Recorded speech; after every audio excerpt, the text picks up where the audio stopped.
Thank you for tuning in. Thanks for being part of our program. We appreciate it. Here we are together again on the radio. In this segment of our program, we're going to talk about something that's kind of challenging. Because, frankly, it would take forever to read all the material involved on the air, and I'm not going to do it. So, to a certain extent, we're going to have to depend upon the opinions of two columnists who have written about this situation. And we're going to hope that those of you who have read the material can help us fill in the blanks. Many of you have written to me and asked me what I think about this, and have asked me to talk about it.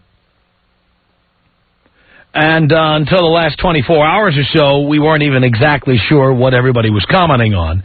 Although now a transcript of the information has been released, and you can go read it yourself and then fill in the blanks, because this is not reading for the blind. I'm not here to read to you. If you're too lazy to read the material, you'll just have to do with the descriptions of the material from these columnists, okay? Once in a while we do something on the air that's a little more challenging than what we normally do. But I don't mean to scare you off. I think it's exactly in our wheelhouse. It's something we all talk about and care about, especially those of you who listen to our show. So here it is. I'm going to start with a news article about the story, and then we will get to these two brief columns about it. And again, you'll wonder why we haven't talked about this, and as we go, it'll become apparent. The first story is from the Associated Press. This is not a column. This is a news story, and we found it on abcnews.com. It's where we begin. Harvard President Lawrence Summers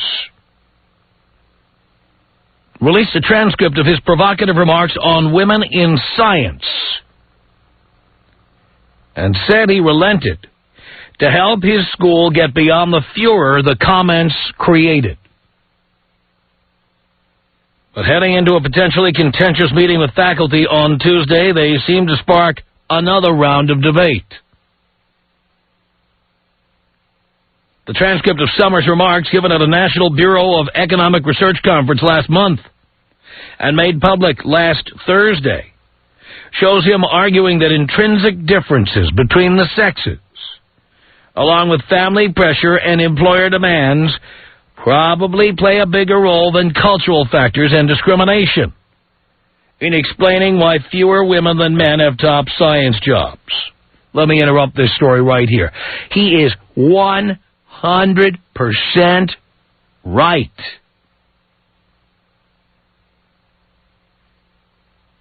And if you need evidence that he is 100% right, companies are bending over backwards trying to recruit women into math and science positions, IT positions, computer programming, software authorship positions.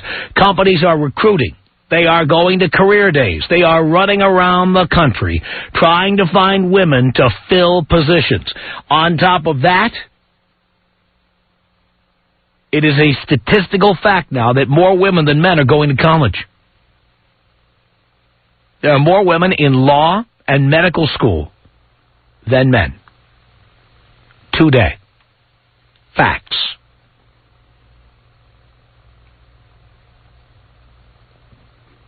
Where is all this discrimination? I'm not seeing it. And Professor Summers is exactly right. And for telling the truth, he will be roasted. Because being in education means lying to the constituency. By the way, I am not a college graduate. When I went to college, I went broke trying to go, but the 2 years I spent at universities showed me the hypocrisy of a college campus. The intellectual terrorism that goes on college campuses is outrageous. And I'm proud to say I had no part of finishing up college. Proud of it. Even though I recommend it to others. For me, the political correctness of a college campus is too much to bear. I couldn't handle it. So President Lawrence Summers of Harvard University, I stand before you and bow my head in approval. You said the right thing. You've got guts for saying it, and now you will pay for telling the truth. This story from the Associated Press goes on. It says here that Summers received a vote of confidence from the university's governing body as the transcript was released. The board's senior member posted a letter Thursday expressing support for the school president. Summers could face a no-confidence vote by the faculty next week, though only the Harvard Corporation could fire him. Harvard faculty, both critics and supporters, said there were few surprises as they read the transcript, but that both sides would likely find support for their arguments in Summers' exact wording. Steven Pinker, a prominent Harvard brain chemist who has publicly supported Summers, said, even though he mentioned certain things as hypotheses, listen to this quote, even though he's mentioning certain things as hypotheses, by even mentioning them, he's broken a few taboos. So you're not even allowed to hypothesize about why women do not succeed in business, to hypothesize why women do not have top jobs in math and science.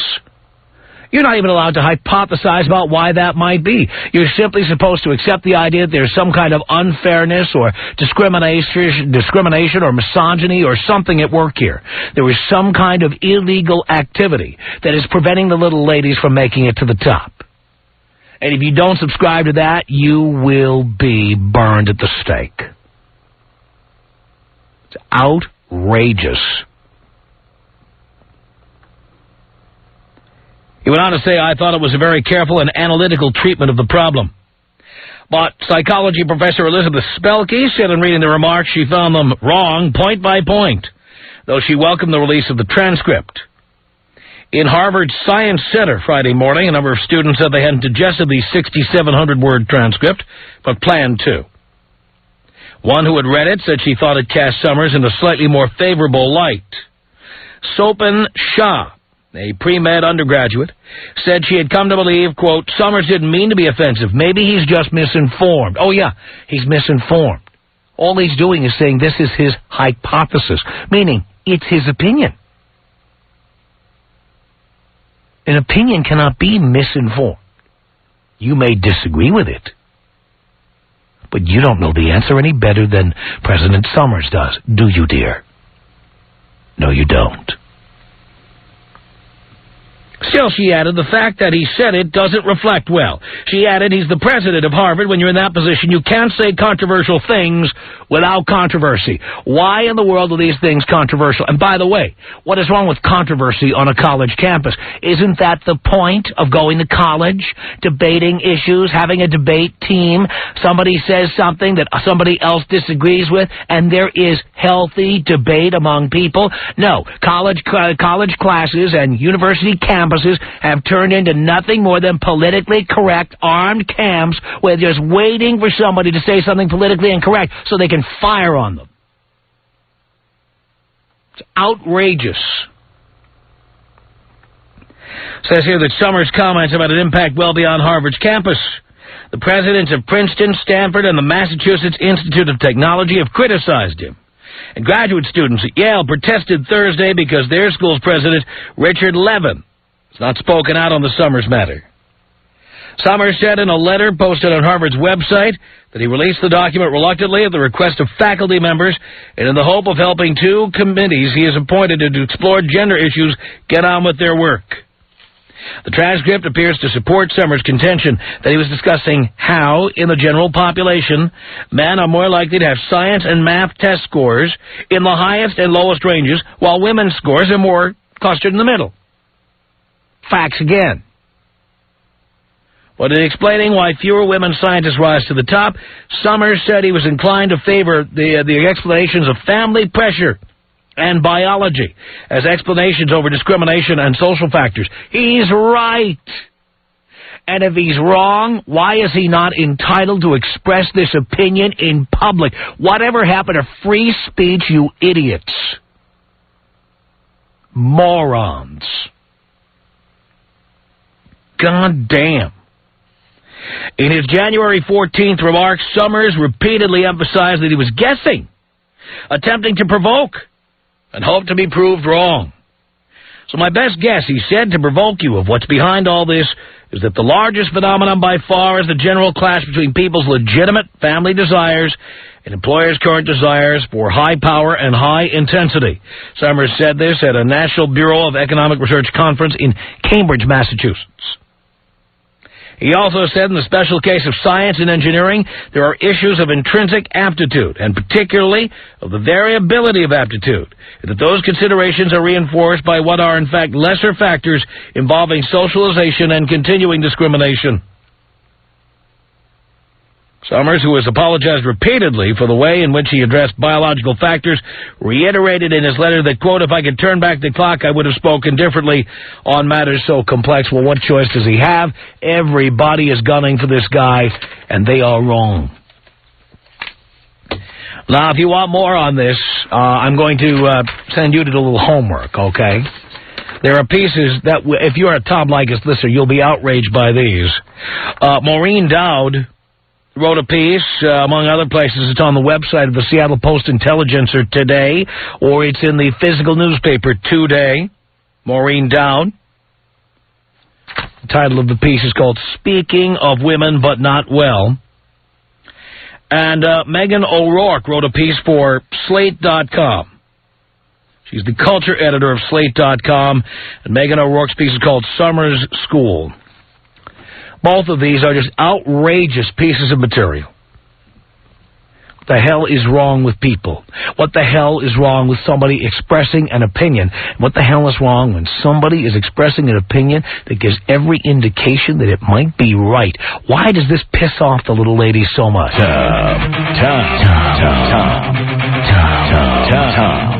1-800-5800-TOM. I think you're brilliant. I enjoy liking you and I enjoy hating you. The Tom Leykis Show.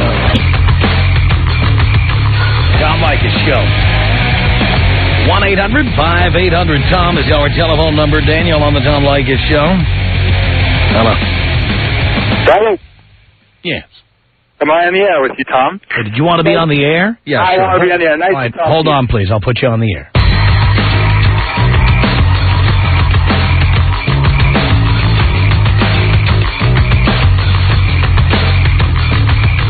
Tom Leykis Show at 1-800-5800-TOM. This is Daniel on the Tom Leykis Show. Hey, Tom, thanks for taking my call. Hey, listen, I think you're wrong about the Lawrence Summers thing. I think he really put his foot in his mouth and he deserves everything he's getting. Well, what did he say that was so terrible? Well, what he said is that women have an intrinsic problem with science and math. That it's biological. He said it was his hypothesis. Did you read the transcript? I actually did read the transcript. It is his hypothesis. He is entitled to hypothesize, and he is entitled to an opinion. Well, wait, he is entitled to an opinion, but an hypothesis is a scientific word. It's supposed to be based on research and some kind of facts. This guy was talking out of his butt. He's talking about his kids playing with trucks. He's the president of Harvard University. The guy has a responsibility. He is still entitled, as long as it is labeled as an opinion, to express it as an opinion. And he's taking flack for it, and it's not free. Well, the flack only goes to show how there is no free speech on college campuses.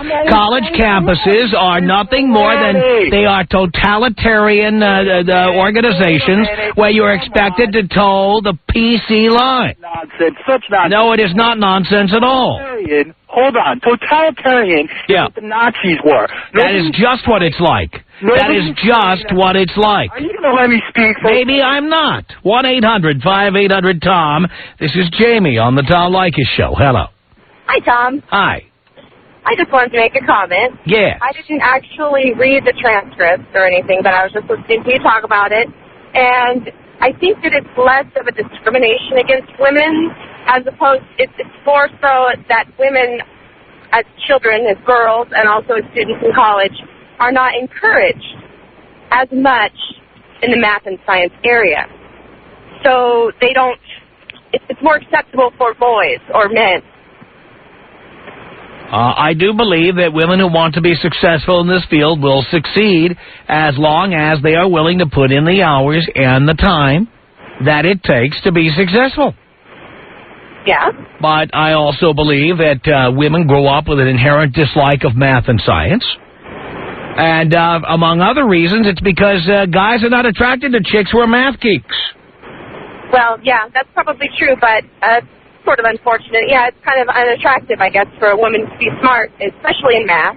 Less so in science, I would think, because medicine is science, and there are a lot of women in medicine, obviously. Yeah, by the way, let me read to you from this column in Slate. I'm not going to read the whole column on the air, but this is as much a reason for it as any, although the person writing the column is criticizing men for this fact. Here's what she says. Although matters have improved, we still treat the hard sciences and math as essentially masculine domains. The phenomenon of the girl math geek who frets that she can't get any dates continues to be a stereotype for a reason. Even if there were no overt discrimination, these factors undoubtedly contribute to the complicated interplay of socialization, bias, and genetics that lead to high-level disparities later on. So, you see, it's men's fault that we won't date female math geeks. No, I disagree with that. I think that if women are attractive in many areas, that's when they get the dates. That's nothing to do with achieving in math or science. Yes. Oh, I have found, though, that math geeks generally are homely, and therefore they've got a lot of time to hit the books. Yes, and that fits the stereotype in that case, and that's fine, but they have to accept the fact that it's not about math or science, it's about them as a person. Yes. Not being attractive for whatever reason it may be, physically or personality. And also, you know, it has been proven, I learned this in college, and I can't quote exactly where I heard it, but men, they're more spatially inclined, spatially as far as mathematics go, and things like that, like concrete. I can't think of it right now, but it's just the way it is. Yeah, well, I'm better at the multitasking and lots of things going at one time. Well, again, these are all, anecdotal, but guess what? I think we're entitled to opinions that are anecdotal in nature. I think our experience has value. I could not agree And I think it has a lot more value than simply shooting down anybody who expresses an opinion that doesn't fit the politically correct demands of universities. Well, that's the whole point of life is to have conflict and to resolve it. I don't know. To me, I think it's great. I thought that was the point of going to college, was that people had debates, spirited arguments, yes, discussions, compare and contrast. That's what it's supposed to be, but it's not. Women have taken over the college campus. They have taken over the mechanisms of college campuses, all of the student unions and everything, and they get together and they just start firing at anybody who disagrees with their politically correct opinions. It's outrageous. This piece by Megan O'Rourke on Slate, just outrageous stuff. And again, I don't want to read it on the air, but I recommend that you go read it.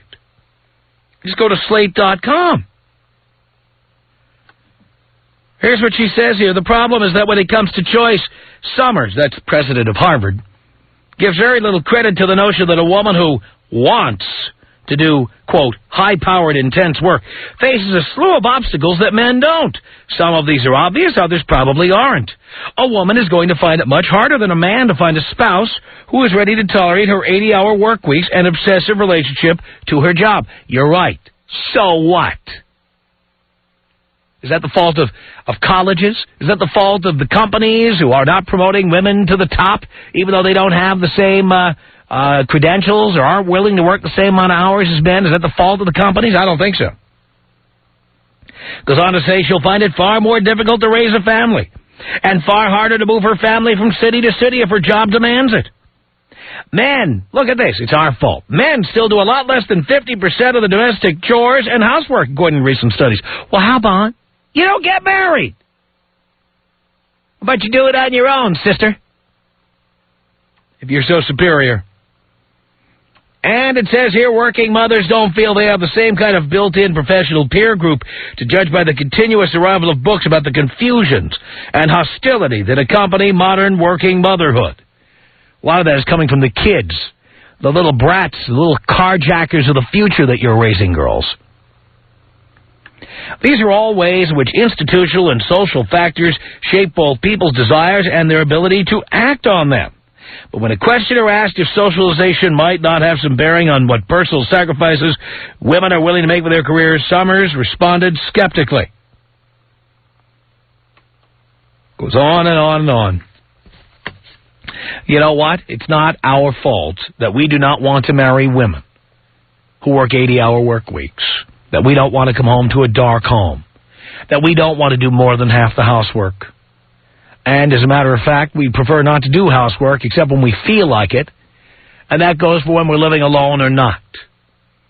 It's not our job to help women become nuclear physicists. I'm sorry. Nobody helps us do that stuff. 1-800-5800-TOM is our telephone number. Evan on the Tom Leykis Show. Hello. Tom, what's up? This is Evan. Long time, first time. Thank you. Yeah, it's funny. I just took a test on gender differences. I go to the University of Washington. I just finished taking my test. And a big question on that was name a real gender difference between males and females. Right. And I'm looking at my book right here, and I can quote you on my book if you want to. I mean, this is a study done by, well, let me say, there's 7 people that have done this study, or 7 groups of people that have done this study. And I'll quote out of the book. It says, let's see, beginning about the age of 12, boys excel in mathematics, especially mathematical reasoning. And this is cold, hard. I'm not going to say facts because it's psychology, so you can say correlation. But, you know, I mean, that's sitting there right in my book. So it's just ridiculous that this guy's getting flack for telling stuff that's been, you know, studied all over the place. Yeah, well, again, what this is all about is people are trying to pretend that men and women are the same, and we're not. And I'll even give something, I mean, it also says, for the women's side, it says from infancy through the early school years, girls display superior verbal abilities, you know, including vocabulary, et cetera, et cetera. Evidenced by the fact they never shut up. Exactly, and I think it's still apparent when I'm in college. All right, anyways, that's all I got, Tom. I got to go, but blow me up. Here you go, Evan.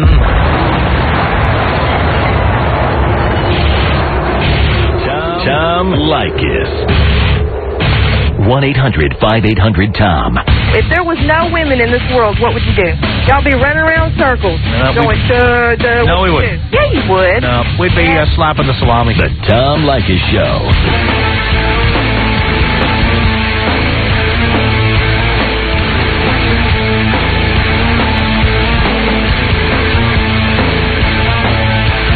Tom Leykis Show at 1-800-5800-TOM. Mariana, you're on the Tom Leykis Show. Hello. Hi, Tom. Hi. I just wanted to tell you, well, first of all, I have a degree in mathematics, a bachelor's, and my sister has a master's in nuclear physics. And I had a very successful career as far as, like, my personal life and as far as guys in college. I wasn't an unattractive math geek. And I hope a slew of unattractive math geeks hooks that guy up by his you-know-what. Well, first of all, the math geek comment did not come from him. The math geek comment came from a woman named Megan O'Rourke, who writes for the website Slate.com. Well, what he said was inappropriate for a president. What was inappropriate about it? It implies that women are not as good at mathematics or sciences or whatever you want to call it as men are. It implies that they do not have the same interest in general. And as usual, women lacking in logic cannot see that it allows for exceptions like yourself. He did not say all women. And why is it that women are so devoid of logic that any time somebody mentions something that is generally true about women, the exceptions to the rule call in here and imply that the person said it was all women. He didn't say all women. He did. These are general comments about a general population, which are generally true. He did say, in general, most women. In general, again, in general does not mean all. Do you understand the difference? You may be exactly what you say you are, and that does not denigrate what he said. It does not make what he said wrong. I do agree with you. He does have a right to his opinion. And the fact that you may be an attractive math geek who had a successful career does not make him wrong. it does in terms of voicing his opinion as a president of a large university. Right. What is wrong with having an opinion? Yeah, I would hope the president of a university would be well-read and have opinions on a wide variety of subjects. I agree. Unfortunately, those opinions should not be exclusionary of one sex. Now, in no way did he exclude an entire gender. He was speaking generally about a general populace. Okay. And he did not leave out the possibility that self-proclaimed exceptions like yourself could exist. Absolutely. Generally, what he said is generally true. Generally. Can I give you an example? In the previous century, in the 20th century, blacks were considered to be not as smart as whites. Mm-hmm. If that opinion was voiced today, it would be called racism. And it was a general opinion. It wasn't meant for all blacks. I will say something right now. Sure. Generally, blacks have lower IQs than whites. That's generally true. That is generally true. I think that... Are there exceptions to the rule, like Condoleezza Rice or Colin Powell? Of course there are. But it's generally true. Now, you could argue, why is that? Is the IQ test unfair? Is it culturally biased? Is it illegitimate? Maybe. I don't know. But if you look at the scores of the IQs of Asians is higher than those of whites.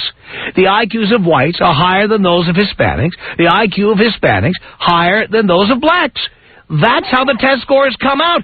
That's a fact. So what that means... So we shouldn't say that's a fact?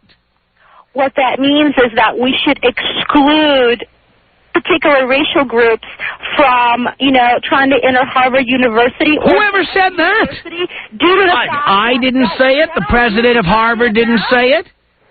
You think that I think Colin Powell shouldn't have gone to a university? Do you think I think Condoleezza Rice shouldn't have gone to a university? Do you think I think Walter Williams shouldn't have gone to a university? But that implies that we should give up on a whole subsection of our culture due to the fact that generally their IQs... No one said to give up on anybody.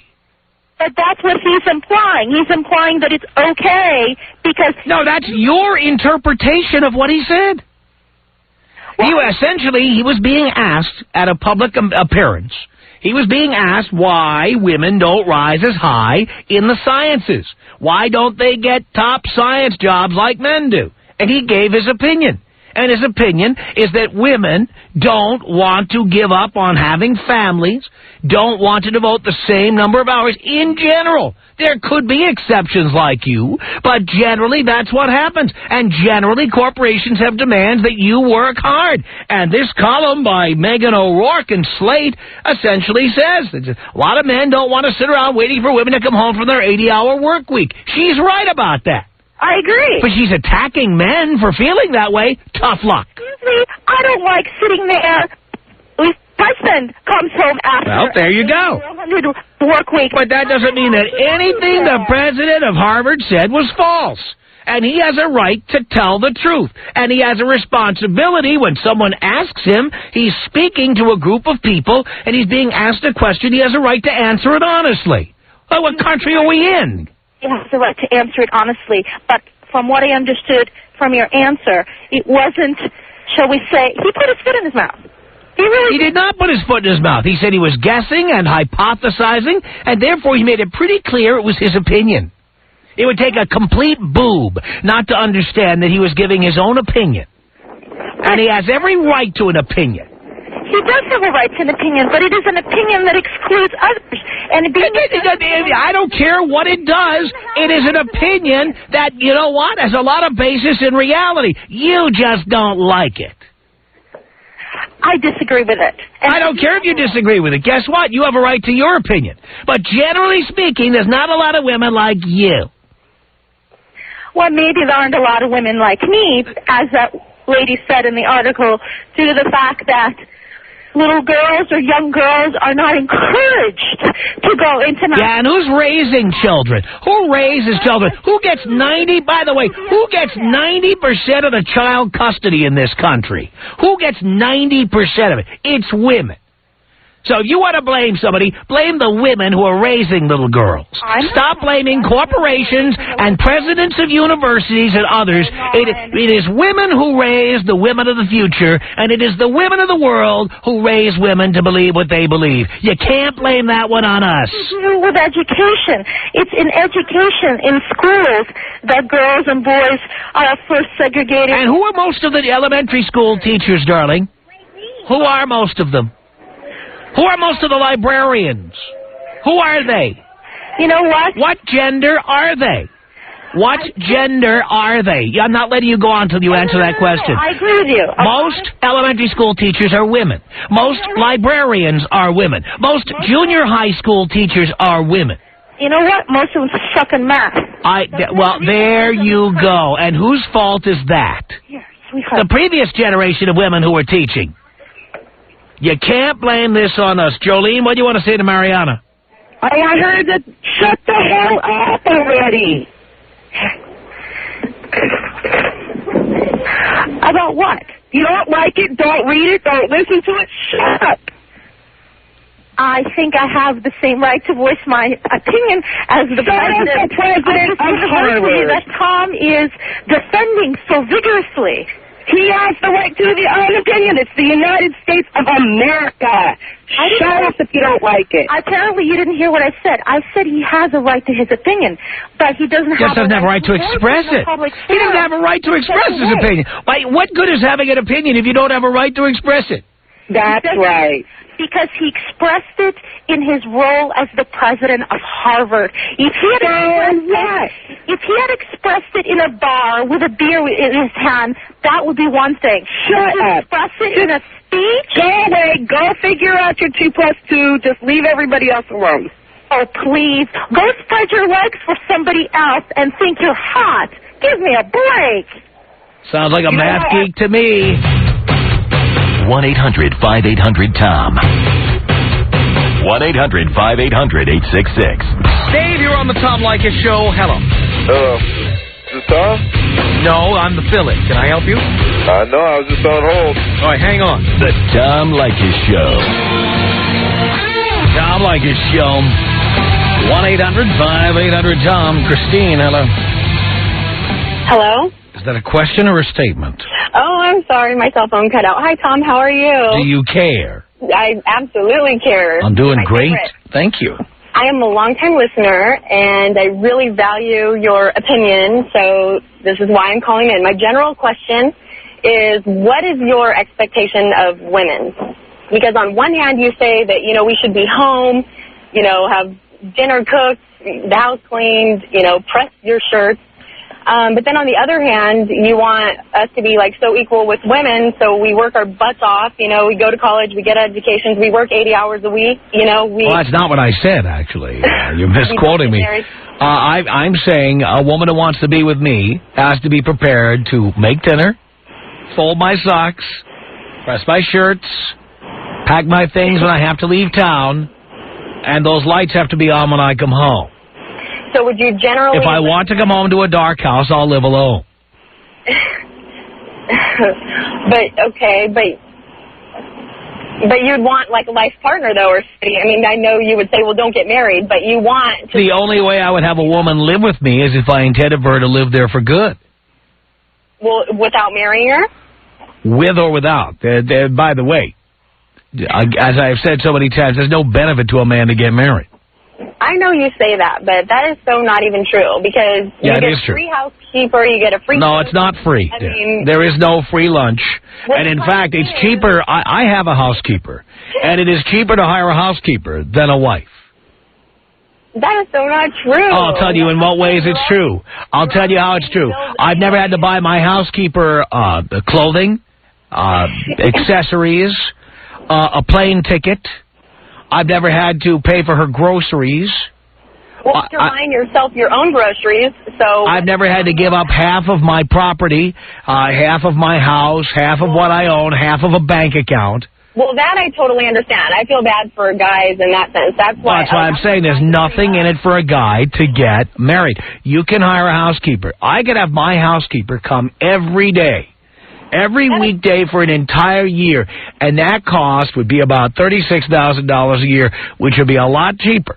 There's a tremendous amount of benefits in a wife or girlfriend, more than just, they're not benefits you couldn't get from elsewhere for a lot less money. That is not true. Sure it is. That's not true. But so you would generally recommend to guys to look for a woman who's going to basically take care of you versus who's going to pursue a career and education.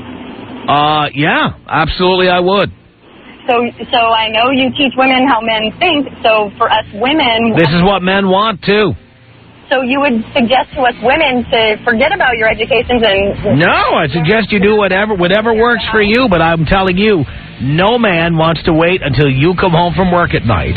Any man who comes home to a dark house could just as easily go to a dark house and live alone and pay a lot less money for it. It's the Tom Leykis Show.